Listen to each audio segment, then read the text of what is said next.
സംസ്ഥാനത്തെ സാങ്കേതിക ഡിജിറ്റൽ സർവകലാശാല സ്ഥിരം വൈസ് ചാൻസലർ നിയമനത്തിനുള്ള അഭിമുഖത്തിന് അപേക്ഷകരായി 4 താത്കാലിക വൈസ് ചാൻസലർമാർ. Doctor Sisa Thomas, K Sivaprasad, K Saju, Jagathi Raj VP എന്നിവരാണ് അപേക്ഷ നൽകിയത്. ഇന്നും നാളെയുമായി തിരുവനന്തപുരത്താണ് അഭിമുഖം നടക്കുന്നത്. ഉമേഷ് ബാലകൃഷ്ണൻ വിവരങ്ങളുമായി. ഉമേഷ്, ഇങ്ങനെ താത്കാലിക VC-മാർക്ക് ഇതിൽ അപേക്ഷിക്കുന്നത് കൊണ്ട് സാങ്കേതികമായി പ്രശ്നമുണ്ടോ?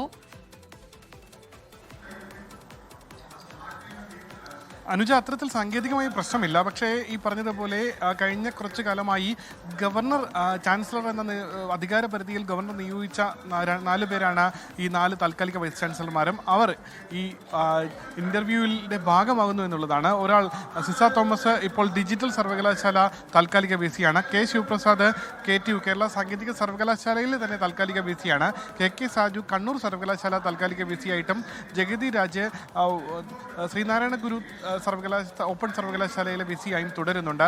ഇവരെല്ലാം ഇതിനു വേണ്ടി അപേക്ഷിച്ചിട്ടുണ്ട്.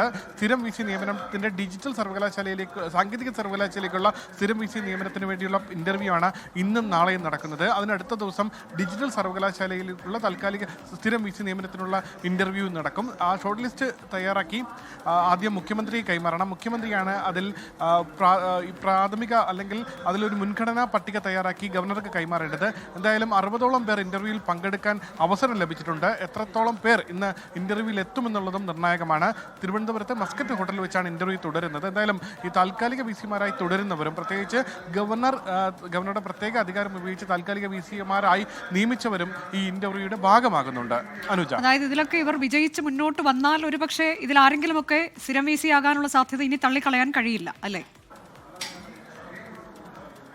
തീർച്ചയായും. ഒരുപക്ഷെ ഷോർട്ട് ലിസ്റ്റ് ചെയ്ത് മുഖ്യമന്ത്രിയിൽ നിന്ന് മുഖ്യമന്ത്രി മുൻഗണനാ പട്ടിക തയ്യാറാക്കി അത് രാജ്ഭവനിലേക്കും അയച്ചു കഴിഞ്ഞാൽ സ്വാഭാവികമായി രാജ്ഭവൻ മുഖ്യമന്ത്രി ഒരു മുൻഗണനാ പട്ടിക തയ്യാറാക്കി അതിൽ ഈ താൽക്കാലിക VC-മാർ പ്രത്യേകിച്ച് ഇപ്പോൾ കേരള സാങ്കേതിക സർവകലാശാലയിലെ VC പട്ടികയിൽ സിസ തോമസിനും മുൻഗണനയുണ്ട്. കാരണം സിസ തോമസ് ഇതിനു മുൻപ് ഡിജിറ്റൽ സർവകലാശാലയ്ക്ക് മുൻപ് സാങ്കേതിക സർവകലാശാലയിലായിരുന്നു VC-ആയി നിലനിന്നിരുന്നത്.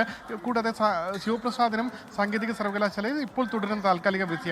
ഈ സാഹചര്യത്തിൽ ഒരു വെയിറ്റേജ് പ്രത്യേകിച്ച് ഇപ്പോൾ തുടരുന്ന താൽക്കാലിക VC-മാരായി തുടരുന്ന സർവകലാശാലയിൽ ഒരു വെയിറ്റേജ് കിട്ടാനുള്ള സാധ്യതയുണ്ട്. അതുകൊണ്ട് തന്നെ ഗവർണർ ഈ മുൻഗണനാ ക്രമം മുഖ്യമന്ത്രി നിർദ്ദേശിച്ചാലും അതിന് വിരുദ്ധമായി ഒരുപക്ഷെ തീരുമാനമെടുക്കാൻ ഗവർണർക്ക് പറയാവുന്ന ഒരു കാരണം ഇത്തരത്തിൽ VC-ആയി തുടരുന്നതിന് മുൻപരിചയമുള്ളവർ കൂടുതൽ വിദ്യാഭ്യാസ യോഗ്യതയ്ക്കൊപ്പം ഈ മുൻപരിചയം കൂടി കണക്കാക്കണം എന്നുള്ള നിർദ്ദേശം വല്ലതും വന്നു കഴിഞ്ഞാൽ സ്വാഭാവികമായി ഗവർണർ ഇപ്പോൾ താൽക്കാലിക VC-മാരായി നിയമിച്ച 4 VC-മാരിൽ ആരെങ്കിലും ഒരാൾ ഈ സാങ്കേതിക സർവകലാശാലയിലോ അതിനുശേഷം നടക്കുന്ന ഡിജിറ്റൽ സർവകലാശാല ഇന്റർവ്യൂക്ക് ശേഷം നടക്കുന്ന ഡിജിറ്റൽ സർവകലാശാലയിലോ VC-ആയി വരാനുള്ള സാധ്യതയുണ്ട്. അപ്പോഴും ഈ മുഖ്യമന്ത്രിക്ക് മുൻഗണനാ പട്ടിക തയ്യാറാക്കാം. അതിൽ മാറ്റമുണ്ടെങ്കിൽ സുപ്രീം കോടതിയെ കാരണസഹിതം അറിയിക്കണം. പക്ഷേ ഇതിലൊരു കാരണമായി ഒരുപക്ഷെ മുന്നോട്ട് വെക്കാൻ ഗവർണർക്ക് ഒരു പോസിറ്റീവ് വശമാണ് ഇപ്പോൾ VC-ആയി തുടരുന്നവരും താൽക്കാലിക VC-ആയി തുടരുന്നവരും നേരത്തെ VC-ആയി പ്രവർത്തന പരിചയമുള്ളവരും ഈ പട്ടികയിൽ വരുന്നത്.